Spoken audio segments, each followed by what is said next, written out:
Berikut ini kisah seorang wanita asal Banyuwangi yang alami penyiksaan di Malaysia. Ia bekerja sebagai pekerja rumah tangga, PRT, tak digaji lalu dapat pukulan oleh majikannya. Peristiwa ini pun menyita perhatian publik. Sosok wanita tersebut bernama Nani, berusia 39 tahun. Ia adalah pekerja migran Indonesia, PMI, di Malaysia. Atas penyiksaannya tersebut wanita asal Banyuwangi, Jawa Timur, ini dirawat di rumah sakit. Bagaimana tidak ia mengalami luka bakar di bagian punggung dan lengan akibat disetrika dan disiram air panas. Bahkan, dua matanya nampak lebam akibat pukulan majikan. Pilunya lagi, sejak Maret tahun 2022, gajinya tak pernah terbayarkan. Sampai akhirnya, Nani mendapat atensi Dubes Indonesia untuk Malaysia, Hermono. Hermono akhirnya menjenguk Nani di Rumah Sakit Kuala Lumpur, Minggu, tanggal 30 April tahun 2023. Dilansir dari tribunnews.com, kepada Hermono, Nani menceritakan bahwa majikannya mulai melakukan penyiksaan sejak September tahun 2022. Namun ia tidak berdaya karena dilarang keluar rumah dan tidak diperbolehkan memegang alat komunikasi. Karena tidak tahan punggung dan lengannya disetrika, ia berteriak sekuat tenaga hingga didengar oleh tetangganya. Teriakannya itulah yang mengakhiri penderitaan Nani setelah tetangga majikannya melaporkan kepada kantor kepolisian setempat. Polisi Resort Brickfield mengamankan Nani pada tanggal 23 Maret tahun 2023 yang selanjutnya membawa Nani ke rumah sakit untuk mendapatkan pertolongan. Menurut kepolisian Brickfield, majikan perempuan Nani telah ditahan.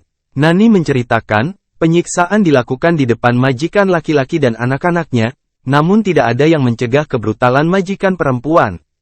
Terlihat jelas bekas luka lama di beberapa bagian tubuh Nani. Rambutnya yang semula panjang pun digunting paksa dengan cara diseret ke kamar mandi.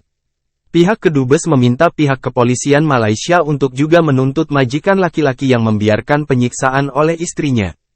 Ini penting untuk memberi efek jera kepada majikan yang kejam.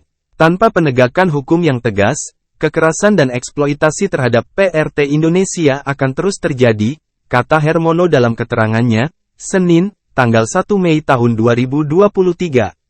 Hermono mengaku heran masih adanya kekerasan dan eksploitasi terhadap PRT asal Indonesia terus terjadi karena hampir setiap hari KBRI Kuala Lumpur menerima laporan terjadinya perlakuan tidak manusiawi terhadap PRT Indonesia.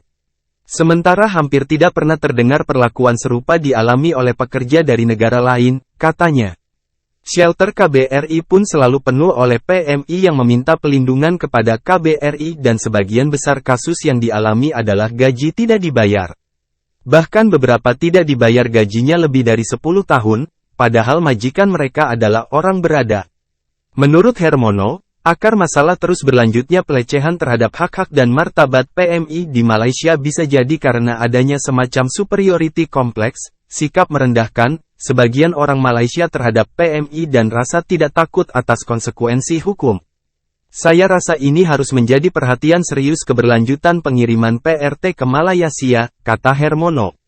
Pemberangkatan Nani sebagai PMI ke Malaysia terjadi saat Indonesia belum membuka pengiriman PMI ke Malaysia akibat COVID-19 dan Malaysia pun belum membuka masuknya pekerja asing. Ini artinya pemberangkatan Nani ke Malaysia adalah tidak resmi, non-prosedural, dan pemberangkatan non-prosedural ini masih terus terjadi hingga saat ini, tegas Hermono. Hermono memastikan bahwa KBRI Kuala Lumpur akan memonitor secara ketat penanganan kasus ini oleh penegak hukum Malaysia untuk memastikan bahwa majikan dijatuhi hukuman yang setimpal atas kekejaman yang dilakukannya.